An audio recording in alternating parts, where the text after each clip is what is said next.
Hello. Welcome to the Tangent Podcast chaotic episode. Chaotic neutral, chaotic good, chaotic evil. Neutral. Oh, it's definitely chaotic neutral. I mean, we're definitely. I won't go as far as saying we're evil, but I definitely would not We're chaotic evil. categorize us as chaotic good either. Once we start doing ASMR, that's when we become chaotic evil. Because we're purposefully doing psychic damage to our listeners. Yeah. Anyway, so this is the episode after the blue episode, and if you listen to last week's blue episode on the topic of turtles all the way down. Yes. I mean, on the topic of a brief history. Of the universe or of time? Of time. I know that I said it wrong in the intro. But, you know, it's radio, right? Yeah. It's radio for you. It's all live. It's all happening, and it's unscripted. Yeah, definitely unscripted. And being stared at. I know. So menacingly by that evil dog. Yeah, listen, this dog is 17% Chihuahua. I can tell. I'm being stuck with that dog for a bit. Well, she doesn't even know. Anyway, which is why we're not streaming. Yeah, this is not riveting. This is not riveting listening. Well, I was also just going to say that this is just the recording. Down. And we didn't stream this week because you have somewhere to be on Friday. I'm going to a wedding. Yeah, for your sister. For my sister. It's going to be mountain casual is the dress code, because the ceremony is going to be on a mountain with a few mile hike down the mountain afterwards. So that should be fun. But we didn't stream last week either because we also went out of town immediately after recording. We packed up and drove to Virginia to go to... Using toll roads, I'll add. Yeah. Toll roads are important. And some of us, who are intelligent, decided to not bring their belt to a martial arts seminar. Yeah, well, that's you. That was you. I set my... And by some of us, I mean me. Yeah, I set my phone up to have the Apple Map, whatever it is, before I got Easy Pass, and so I was just so used to avoiding toll roads that I didn't realize it was the default. And I was about to take us on a 9-hour journey to Virginia. Instead, it only took us 6. Yeah. Good catch with that, by the way. Oh, because I was like, oh, that's a highway that we're just passing and not getting on. That's going to take us very quickly in the direction we need to go. Also, it was weird that it didn't want us to go on 195 because, 195 isn't a toll road. It's just a highway. So it was avoiding highways and toll roads? I don't know. But yeah, that's where we went. We went to a small martial arts seminar. You've been cross-training in Kung Fu in Bagua. Bagua, that is correct. And so it was your Sifu who was like, hey, I'm doing this thing. And you invited me and we went. It was fun. Yeah, it was a lot of fun, and I got to teach, which I found out that I was teaching the Wednesday before we left. And this is how I found out, as all good martial arts instructors. Oh, speaking of which. Oh my gosh! Thanks for that. That was you. From what? That one. I only did that one once. Yeah. Dang. Exactly. Holy crap. Yeah. For those of you just listening, he's got a bruise the size of a kiwi. A little bit, yeah. Yeah, which, okay, listen, kiwis aren't big, but if it's a bruise the size of a kiwi, then it's big. Yeah. Wow. Inside of your bicep? Actually, no, I think it was here when you made like that. Oh, the knife hand. Yes. Yeah, you hit my arm with your knife hand, right across there. So if there's one thing that I've learned, or not learned, been told by... Because I was trying to think of where that came from, and everyone that I worked with didn't hit me. Even the new guy didn't hit me that hard in the arm, and I was like, oh no, that's right. And you were throwing you were throwing a punch too, so it was two colliding forces. Yeah. But that was one of the things that I was saying that all of my training partners have always said about me in particular, and I don't do this cognitively. Cognitively. I don't do this, but I have consistency.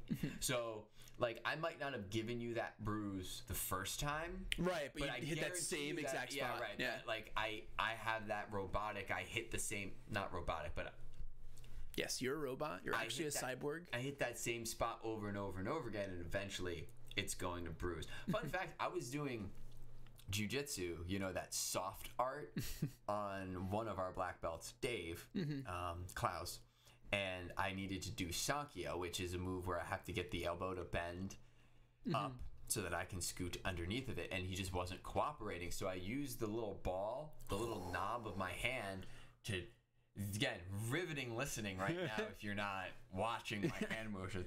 Listen, that's just it's just an advertisement to watch us on YouTube, you can because watch we us have on one of YouTube. those Yeah. now. Woo! I guess we've had one for a while, but now it there's- actually have good videos now. Now there's stuff on it. Yeah. And anyway, so I hit him, and I thought that, like, I was like, I'll just use. So we do a form of jujitsu called aikijitsu, Right. which instead of using like, it uses a lot of pain. It's less like Aikido and more like a hard style of Right. martial art. It uses pain compliance to put the person that you're doing things in to the position that you want them to do. So I did that. But It's like, hey, you're not bending your arm. I'm gonna punch you in the ribs to loosen your arm up a bit. absolutely. So apparently I hit him like in the forearm in the wrong spot. We disagreed on that. I think it was the right spot because I no longer needed to do Sankyo anymore because his whole arm went numb. Just from me hitting him with the inside the, I don't know, this is the blade of your hand. I don't know what this is called. The ball of your hand? The ball of your hand, the instep of your hand. The instep of your hand. Sure. But yeah, so I slid it across his nerve hard enough and his whole hand went limp and he couldn't like move it. So I guess that was right. Yeah. Pretty much. No need to do any of the jiu-jitsu any further than that. But yeah, so we went and we did this thing and I enjoyed it a lot. I enjoyed I got a lot out of it. It was outside. I always enjoy on a nice temperate day training outside. Outside, wearing shoes. Yeah, you're welcome, by the way. Yeah. You were getting in my car in flip-flops and I was like, hey, you might want to grab sneakers. Well, no, I was like, I feel like I should wear shoes because I was like, oh yeah, you're in a long car ride. I don't want to wear shoes the entire time. I don't want to like wear shoes and then take my shoes off because feet smell sometimes. So I was like, yeah, I wear flip-flops. But then, I was like, I guess we might not be doing stuff in a position where flip-flops are good. But yeah, it was definitely, the ground was soft as someone who was thrown on it.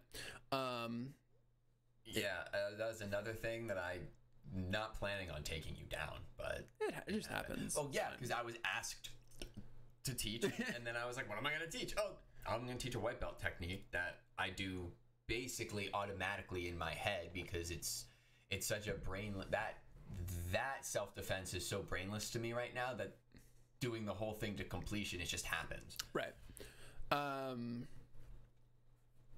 yeah, another thing that was interesting was because basically to break it down, there was four-ish different sections. There's 4 sections.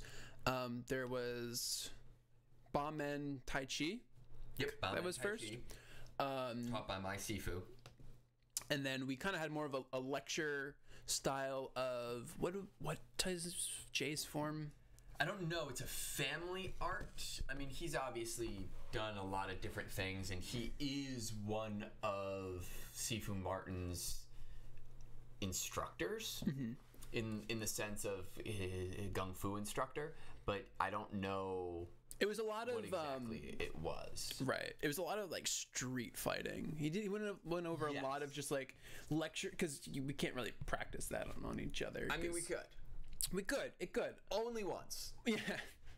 But it was a lot of like different street fighting. So like not weird, but like different techniques, palm changes, palm forms, ways that you can hit people that would definitely do damage. How to rupture spleens, that kind of stuff. So, it wasn't a whole lot of stuff that we could practice. So we can kind of just go past that. That was good. It was good to know like what people might try to do against you. And then after that was it was 5. It was 5 different sections because then after that was the Kartajitsu-Ryu. No, not Kartajitsu-Ryu. Shio Karano. Oh, yeah. Kartajitsu-Ryu. Right. Kartajitsu-Ryu would not have gelled well with that group. No. What do you mean we're not hitting each other? Shio Karano, that was what it was. Which again was a lot of stuff that very Japanese stuff that we've gone over already. Then you did stuff. Then I did stuff. You did your thing, and then it was the slow sparring, which I love. Slow sparring. I had such over the past 3 months or whatever. Yeah. I've just started accumulating this love for slow sparring. Now, this is the second time you and I have been in a slow sparring melee. Yeah. I don't know how you feel about it, but we're going to talk about. I feel this was like a completely different experience than the first time. Yeah. Well, I think it was because there's people who've been doing it for a while. Right. So we should also the fact that there was like jujitsu and stuff. Because the first time that we did it, it was a lot of like taekwondo, a lot of like Japanese style, just hard. Yeah. Korean and Japanese hard style practitioners. You and I were the softest people there. Right. And we're not soft. That soft. Yeah. I mean, well, we're soft to a traditional karate person. Right. But we're not soft to a soft art. Right. But yeah, it was. I like how he opened with like, if you want to throw someone, you can throw them. Just throw them slowly. Right. Yeah. And I was like, yes, I'm ready for this. Because I actually found Sankyo like 3 different times, and I was like, ooh. Well, there was a time that you and I tried to do Sankyo to each other at the same time, and we locked. We just locked, and we're like, well, we moved. Yeah. We moved away. But then this time, like you said, doing it with a bunch of soft, because it was basically you and me, Anthony Whistler, and Matt, who was the Shio Karano Kai guy. We were the only 4 hard stylists of 14, 15 people. Yeah. And then the rest of them were all Bagua. Kung Fu. Kung Fu folks. And so they do a lot of grabbing and grappling. Yeah. And the snake palm change that I showed you, its whole purpose is to roll out of a come-along grip. Yeah. So they are used to, whereas when we did it with the whistle kick group, they were all hard stylists, and we were just doing like blocking. No one was grabbing people. Right. You and I have messed around with grappling and stuff like that when we've done it on the side, but it was so different to do it here. I had to slip out of so many headlocks. Oh my gosh, I did that too. I was like, oh, I'm over here now. But it's great. I loved it. And throwing kicks is dumb. I learned that too. Right. Don't throw kicks to people who will catch your kick. Especially because when you're slow sparring, so they can catch your kick quite easily. Right. You just have to, and that was, I guess, what Sifu Martin was talking about. You can throw kicks, but you stop. And he said that's a normal thing because you have to learn how to time your kicks properly. Right. Well, and that was it. Yeah. We, being traditional Japanese practitioners, we've always learned, well, you keep your kick from being caught by snapping it back fast. Right. When you take speed away, you're like, wow, speed is a crutch. Yeah. Speed is such a crutch. Speed, which is weird, because you're like, oh yeah, martial arts should be quick. You're throwing a punch and you want to come back as fast as possible. But so how is speed a crutch? Right. And it's like a brain crutch. It's like, oh, just be faster. You know? It's like you know the guy who did the hexagons or the bestigons, which we can touch upon that later. Yeah, we can touch about that. We can talk about that a little bit. But I was watching a video, another one of his videos on traffic, and he was like, oh yeah, simple solution, just be a better driver. Like, that's kind of to me what speed feels like in martial arts. It's like, oh yeah, just be faster. Like, it's such a crutch and like a cop-out thing where, like, yeah, you want to be fast, then speed is something that you definitely want to add in later and strive to be, but like just using that as a reason of why I'm doing a certain thing, it's such a bad, like, it's terrible. So one of the ways that our instructor, Kiyoshi D'Angelo, I have to get used to like using his last name because I realized Kiyoshi's a title. Yeah. And for years when I would just say Kiyoshi, everyone would be like, which one? Yeah. You know, when we go to these other... Now that we actually have 2 in our system as well. You know? Oh, yeah. I mean, technically, yeah. But he gives you a dirty look when you call him by that name. But anyway, so he always talks about cutting out... He gives you a dirty look for lots of different reasons. Cutting out the draws. Right. slow spar, which basically means all of the subtle motions. Every time you cock your arm back, wind up to throw. All of the really subtle movements and like micro optimizations of your movement. Slow sparring is just your opportunity to do it practically with other people. Right. But even so, then you have to cut out the draws and you have to now time everything correctly. Like, I would throw kicks when the person's back was turned to me and they were dealing with someone else, because this was a 15-person free-for-all. Right. That's the thing too. You're gonna get hit. Like, I love that part of it, because it's like, you can't. I don't know if people struggle with that, but I don't. I was like, throw me in the middle. I want to just get attacked a bunch at once. That was the first lesson that I learned when we did the melee at the whistle kick seminar. Yeah. We had, I think, 14 people there, and I'm like, oh, it's not about not getting hit. It's about rolling and minimizing the hit. Right. It's crazy, and I do that with. I have boxing students, and when I had my first one-on-one session, that was the very first thing that I always teach any person who wants me to teach them boxing, is I teach them to wrap up, and then I beat on their gloves with the pads. I'm making a bad decision? You're making a very terrible decision by trying to pick my dog up in a weird way. She's not a lap dog. She's now a lap dog. She's gonna sit there for 5 seconds, and then she's gonna be like, You're just gonna do that? Nope. I got you. Anyway, but yeah, because people are afraid to get hit. Right. So you hit them to take that fear away. Right. You remove the fear in a way that is healthy and manageable. And again, because when we came back from the whistle kick thing, we talked about it a little bit too here. But I found that same idea of, it's fun to be on the outside of a melee and to say, I want to get to the other side but go through it. Right. And there she goes.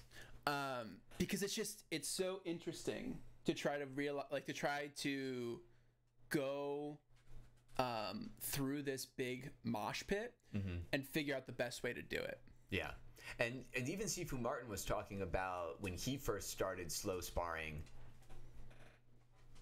he stayed on the outside, and you feel really good about yourself, but it's all about you. Yeah. And how good you are, and then you don't really learn anything until you step into the middle. I gotta say, that was never my experience with slow sparring. I was like, I want to be in the middle.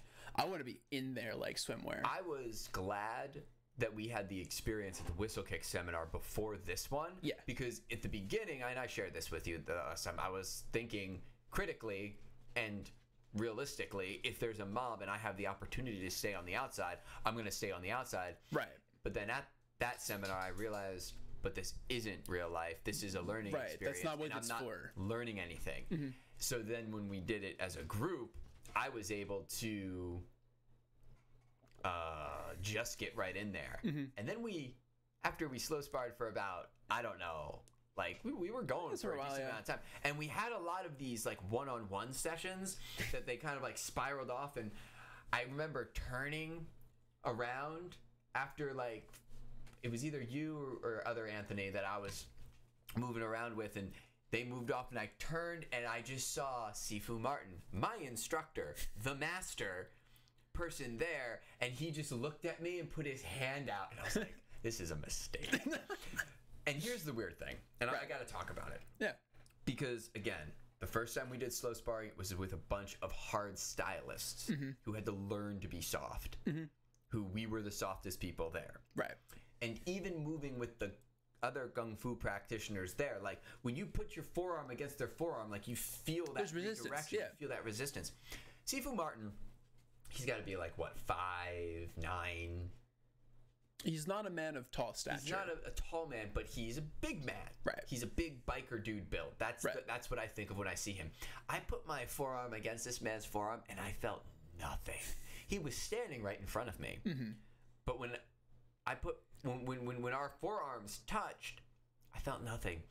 And it was terrifying because he was right in front of me, but I couldn't feel him in front of me. Right. And I knew we were touching. Right. And then a punch came at me from another angle because there was 15 people that we were fighting. So I looked and I blocked that off. And then when I turned my eyes back, he was gone. You know where he was?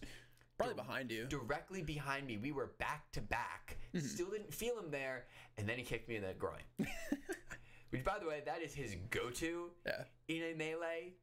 Just slip it in there. Just slip it in there and kick him in the groin. I also learned in the midst of a melee that, going back to the kicks for a second, kicks are stupid. I learned that. Kicks are dumb.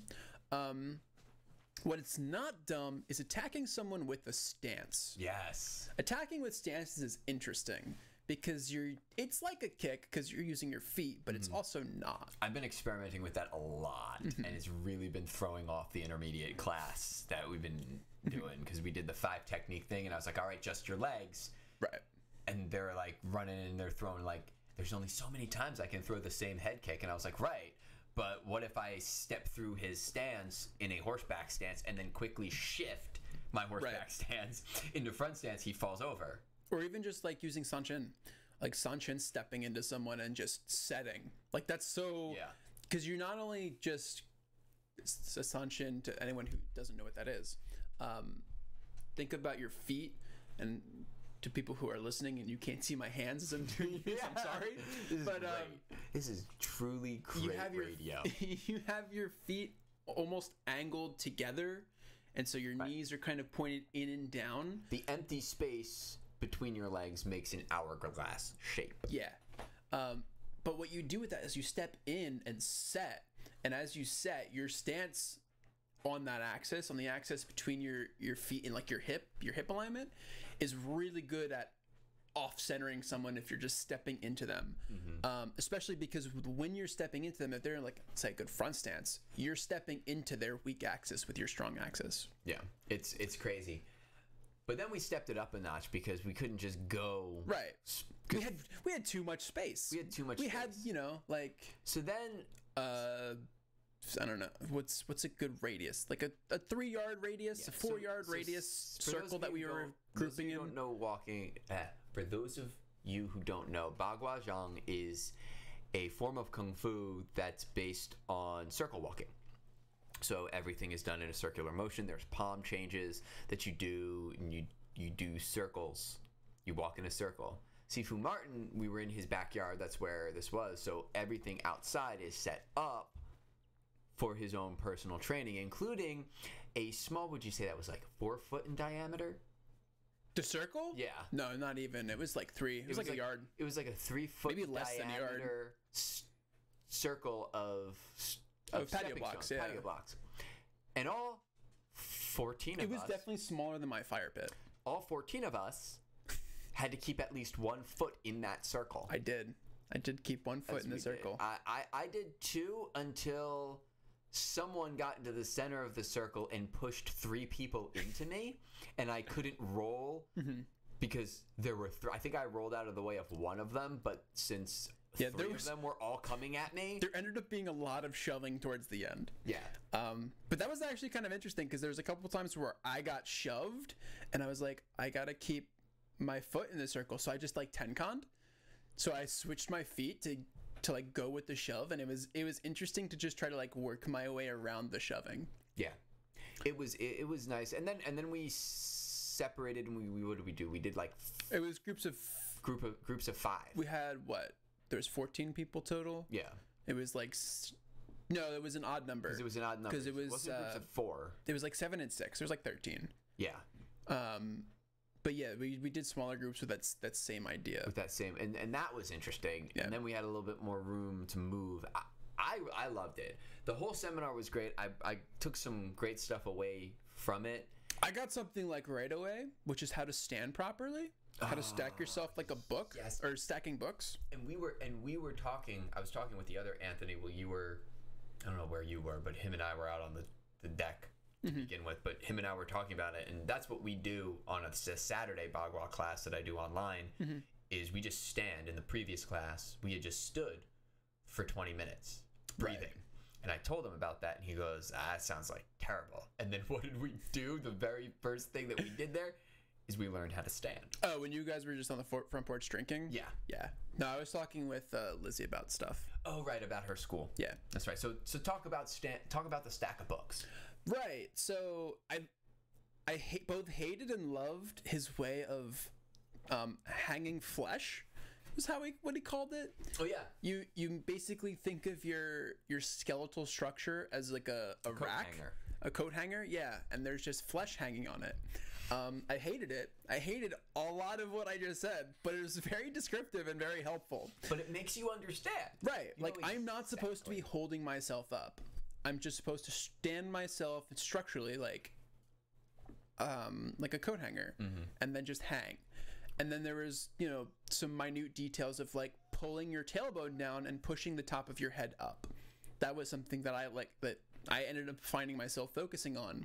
And when I did it, we started off doing a form, a kata, called Sanshin Sho, which he does in a very Tai Chi-esque way. Right. And there's this thing called dragon backing, where you just like roll your hips in a way so that when you roll your hips forward, your whole body is striking forward. Right. And when I was doing it the first time without the context of like stacking yourself like books and like coat hangers and all that stuff, I felt my spine feeling very constricted, Right. and like really compressed, and I was like, well, that doesn't feel right.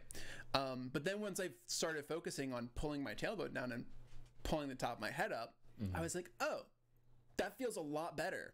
And even just like standing, because he would talk for a bit, because a lot of the way that he teaches is we do stuff for a bit, and then it's almost as much lecture as it is doing stuff, Which he warned us about. right? That's nothing wrong with that. I like lecture. Right.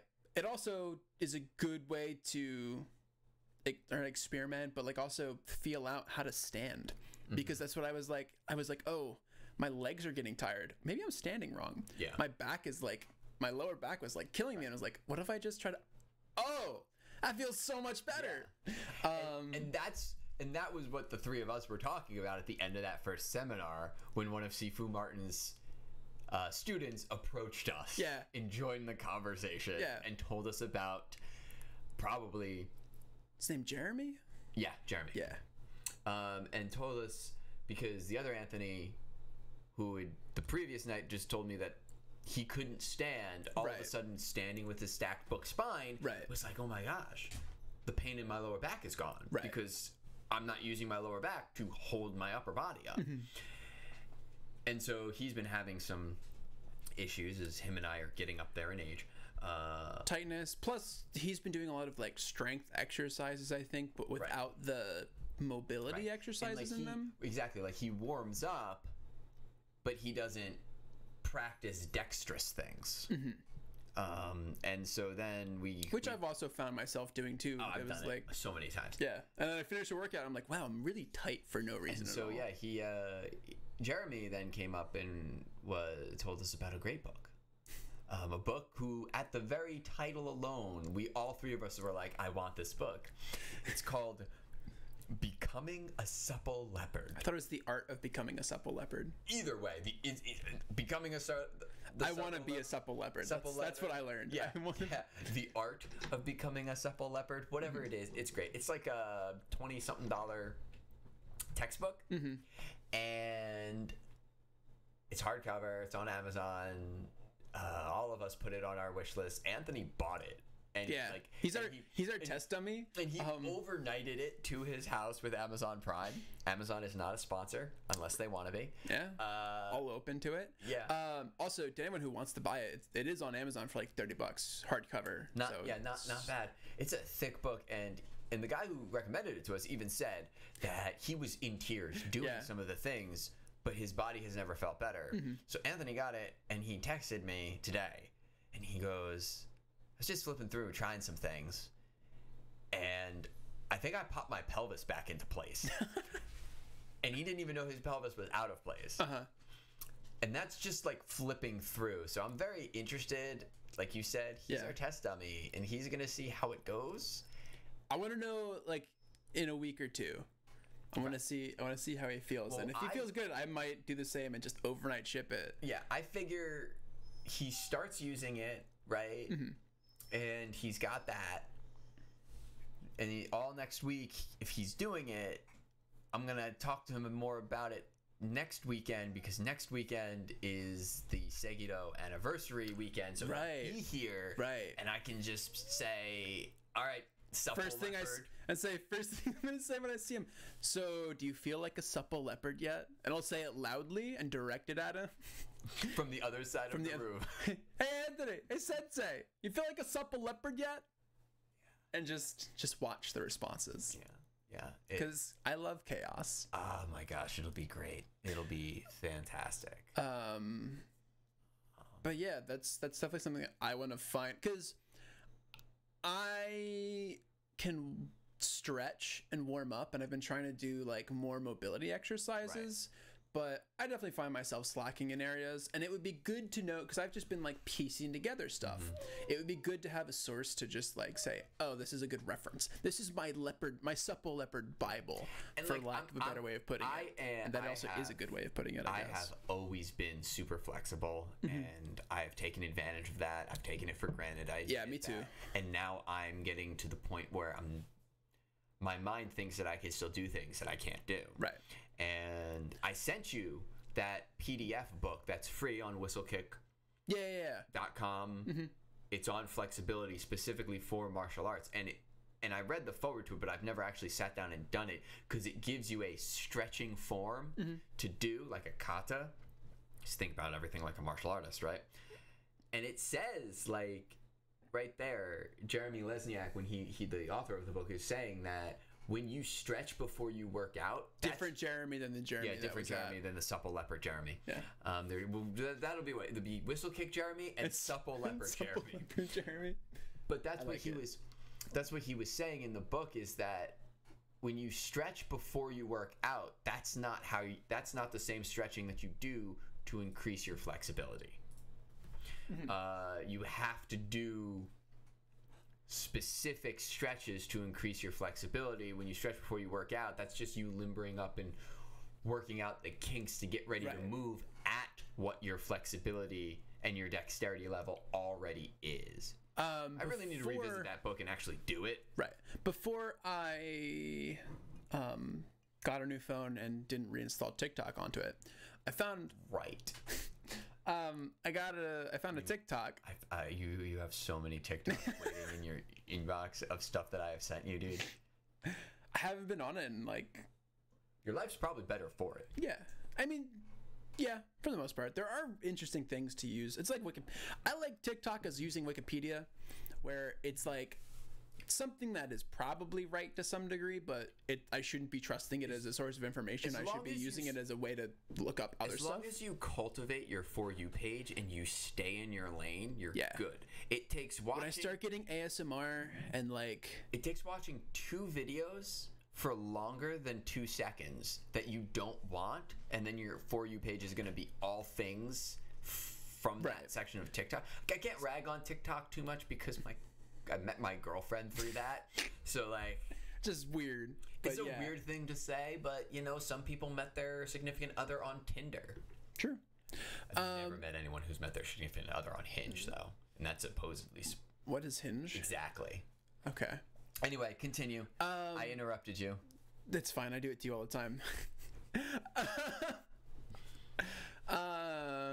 Right. So to anyone who wants to cultivate a good TikTok, because that's what we're talking about now. Apparently so. Using I'm not interested, great tool. I did not discover that until months after my For You page was already screwed up. Yeah.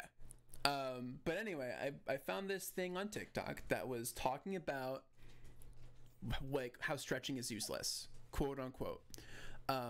And I forget what the exact scientific medical term is for it, but stretching is bad at doing everything except for, I think it's called like muscle hypertension, which is like sprains and like typical sports induced injuries. And so stretching is good. It's great for it's great for limbering up, loosening your muscles to prevent joint or hypertension, muscle hypertension, those kinds of injuries. And again, I'm putting lots of hand wavy and air quotes because, you know, I only know so much. This is what I heard. Go look it up yourself and do research, because research is fun anyway. Yeah. But yeah, so don't do stretches thinking that it's gonna make you more flexible. It's not good for mobility. It's good for preventing injury. I like that you added that caveat, because as this new like science, it's not new science, it's just discovering new biomechanics. I've been seeing a lot of creators on TikTok who are in fitness talking about, oh, stop stretching when you work out, you don't need to stretch. And I'm like, no, you are interpreting the information incorrectly. Right. Exactly what you said is how. Stop stretching for flexibility before you work out. You should stretch before and after you work out for the reasons that you said, to limber up your muscles, to prevent sprains, to be preventative. Right. Not to increase things. There's other things that you can do in order to become a supple leopard. And that was something that I actually have been learning a lot recently, is that it's like you can do strength workouts to make yourself more mobile. And that's something that I've become increasingly more interested in, because I don't not that I don't like doing non-strength workouts, but I've been finding that's what I want to get more out of my workouts, is increasing strength, increasing muscle mass, that kind of stuff. But I also don't want to lose flexibility because of it. And so that's why it's been interesting to learn that you can do both. And that's where you get a lot of the unorthodox ways of working out. Like, I mean, the kettlebell's been around forever, but now there's like the sandbag workouts, or I forget what it's called, but it's like a giant water bladder that you fill with water. It's like a Bulgarian water bag or something like that. Interesting. Or you see the people who work out with sledgehammers, and they do all these types of sledgehammer workouts and stuff. I like stuff like that, because you're using your body in a way that it was supposed to. Yes, when you like do something like a deadlift or a squat or a bench press, there is perfect form. I was just watching a video on this today. There's perfect form to maximize your results for isolating a specific muscle or muscle group that you're going to use. However, how often in life, when you're actually using your muscles in a non-workout fitness setting, are you in a position to use quote-unquote perfect form? Right. So you want your muscles and the fibers and the tendons to be able to operate in non-perfect scenarios, in real-world settings. Like walking downstairs, slipping and having to catch yourself. Like, that's not going to be perfect form. Right. I say all the time, bench pressing, there's no way you're holding a bar with your hands completely vertical like this and dropping and pushing up. That does, it's great for isolating the specific portions of your pectoral muscles. There's no way, because of how your wrists are in the real world, that you do that motion anywhere. It's more of a push.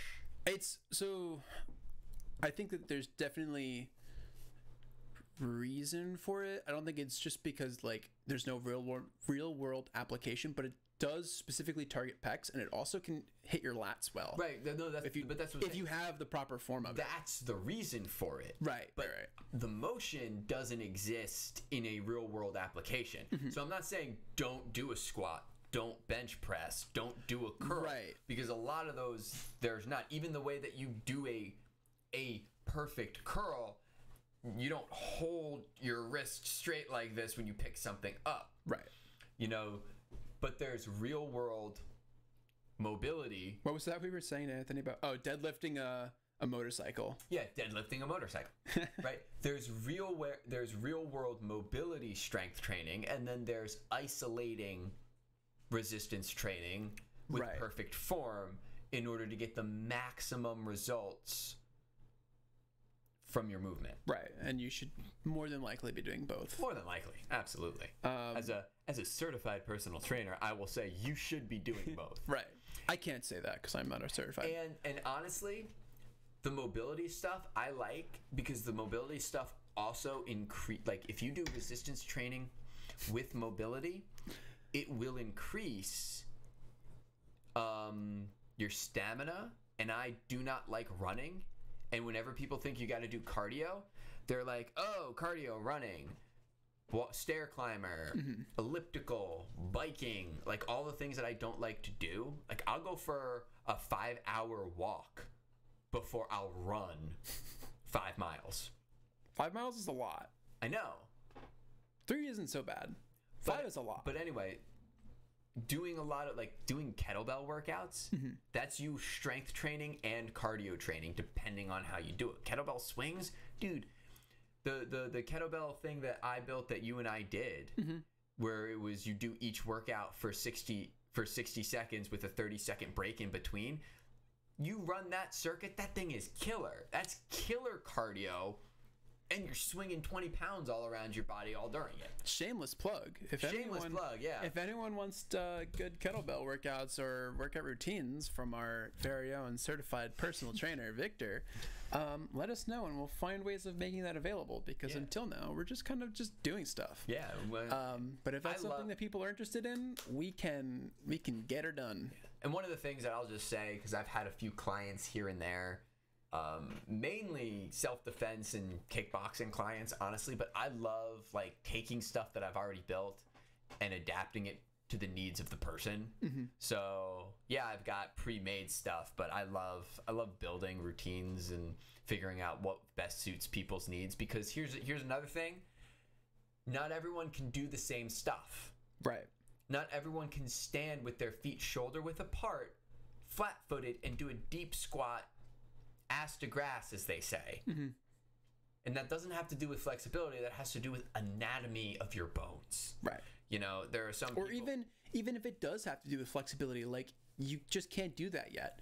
Right. Well, see, that's what a lot of people say, is that, everyone should be able to do that. That's not the case. Well, no, I know, but I just mean in general. Yeah. If it's someone who that's their issue is flexibility, because there are people where it's anatomically you just can't do that. Right. Okay, there's some ways to get around that, but also I want to be able to do that, but I can't do that because I just don't have the flexibility. There are alternatives that you can do to get to that point. That was more of my point. Okay, yeah, absolutely. But I just think that everyone should work out. My whole thing is everyone should work out to be healthy. Right. Not to look a certain way. Everyone should work out to be healthy in accordance to their body. Right. And then you did catch the comment that was made to me about how I need to eat. I come across this all the time because I'm thin, and I like the fact that I'm a vegetarian now because I can just blame it on not being able to eat meat. I've always been this thin. I've actually I'm the heaviest I've ever been since I've become a vegetarian. After I stopped eating meat. I think I'm 141. Yeah. It's the heaviest I've ever been. Right? Just a thin guy. I've got an extra half a heartbeat, which is a story for another time. My grandfather. You just have a big heart. My grandfather and all the men on my mom's side were really thin. We've got fast metabolisms. It's genetic. Yes, genetics do play a part. So not everyone can work out to look exactly identical. Right. So you work out in accordance to what your body should be, how your body should look, and then stop judging everyone around you by how you think that they should look. I mean, I don't know. I'd say a little bit both. It's good to have goals. No, it's good. It's good to have goals, but right. Don't try to expect yourself to look different than what your body is going to look like. Right. Bodies are capable of what? Right. Your body is capable of a lot of different things, but there are limits. Right. I have an ex. Her sister and her are two completely different builds. Her sister takes after her dad. Right. She takes after her mom. They could both go on the same workout plan, the same diet plan, and at the end of that, they will look completely different. Right. They will both be healthy, though. Right. Yeah. That's the point. And that's the point. That's what the goal should be. We are running a bit short on time. It's only been 45 minutes, but I think our dogs need food. Yeah. And they're making it known. I often make it known when I need food. She's been pacing back and forth for the past, 30 minutes. 30 minutes, and we've been recording for 45. Right. There is more that I want to talk about. There is more that you said you want to talk about. We're probably going to end up touching upon that next week for our pink episode, because this is a green episode, and we kind of just chill and do whatever the hell we think of. Yeah. I guess before we end, because you had not an idea, but you had said at the end of our episodes, but we'll say like what's something that we've been reading, what's something that we've been doing. Oh, yeah. Well, I would say, because we have this thing that we're trying to like do as branding, I guess, of like, you know, how to be a better version of yourself. You increase your body's capability, you increase your spirit's capability, and your mind's capability. Yep. So I would say pick one of those three things and say what is, so like if you're saying, well, what book are you reading, it could be, I guess, any of them, but like what's like a goal for one of those three. Pick one of the three and then say what a goal is for the next week. Ooh, putting me on the spot here. I could do the TikTok thing. I'll go first. Sure. Thanks. God, I hate that was just a reference. Anyway. Side note, before I say that, I hate how advertisements are saying that now. Like, advertisements are just being TikToks. Like, say that you're on this medicine without saying that you're on this medicine. I'll go first, and it's like, you're not a TikTok. You're trying to sell me, like, you're not cute. You're not cute, Big Pharma. I see what you're doing. Okay, go first. Anyway, my goal is to finish reading a book, or it's not a book, it's more of a blog. On well, there's two things that I'm debating, I'll be honest. I want to learn more about group theory, because group theory is interesting. You were talking about that too. I watched a video the other day about group theory and some of the tenets of it. And then I also was reading this blog article about, it's called TD Sarza or TD Lambda, which are two different algorithms for reinforcement learning that I want to brush up on, because it's been a while and I want to start doing more applications of it in like the Unreal Engine and stuff, because there's some pretty cool stuff that you can do in 3D rendering. And so yeah, I'm deciding between those two things to do from a mind perspective. Okay. Well, mine are twofold, but I think they can both be categorized as both a practice of the mind as well as a practice of the body, and they're both similar, so that's why I'm going to use them in tandem. I'm kind of copy editing / formatting two different martial arts books right now. One for our instructor. We got all the pictures for the stances. Oh yeah, I want to see that later once you... Yeah, I have all the pictures for the stances. I don't have the pictures with me, but I have the completed book on my computer that I can show you. And I just need to finish editing the sources page for that, because even your books, if you quote or use sources from someplace, you need to have sources. Yeah. And thank you and acknowledgement notes, so I'm going to do that. And then also, Whistlekick, another shameless plug, Jeremy has written a book called The Martial Arts Handbook, and they are getting ready to release a second edition of that book, an updated and edited edition. And the head of Whistlekick Publishing, Jenny, asked me if I'd be willing to help with that, and in the form of basically she sent me the book for free. And gave me sections and chapters to read and edit, and to think if I think that there's value in them, if they should still be included, and if they should, be updated and little edits and stuff like that. So yes, it's work-related stuff, but I'm basically it's just reading books on martial arts, which is kind of the thing that I do, and doing it for the purpose of making it look pretty. Yeah, and creating things. So that's what I'm doing. Kind of mainly mine, but kind of, I guess, body wise. Yeah, a little bit of both. A little bit of both. Could always be a little bit of mix. Yeah. Say, I like that though. It's one of those flow charts or those Venn diagrams where it's the 3 circles instead of just the 1 or the 2.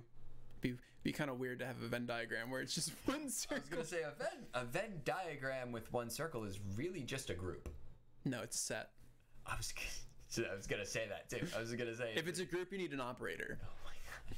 Anyway, on that note, hey, if you like our ramblings, we really appreciate any 5-star reviews on Yeah. Apple Podcast or Spotify. Subscribe to our YouTube. Subscribe Follow to our our YouTube. Twitter, because I'm gonna start posting stuff on Listen, Twitter more often. all of that helps, and this whole podcast scheme of ours is really because we have really good ideas for t-shirts, and we need a good listener just base. merchandising. We just really want to make a merchandising company, but we need an excuse to do it. We need a good excuse to make all of but yeah, all of also- the Eyes Are Ones t-shirt. Yeah. Also, been playing around with, just like, for those who are watching the videos, with formatting and stuff. And hopefully it looks good. Hopefully you guys enjoy it. And so I also hope that you enjoy the rest of your day. I need a clip. There we go.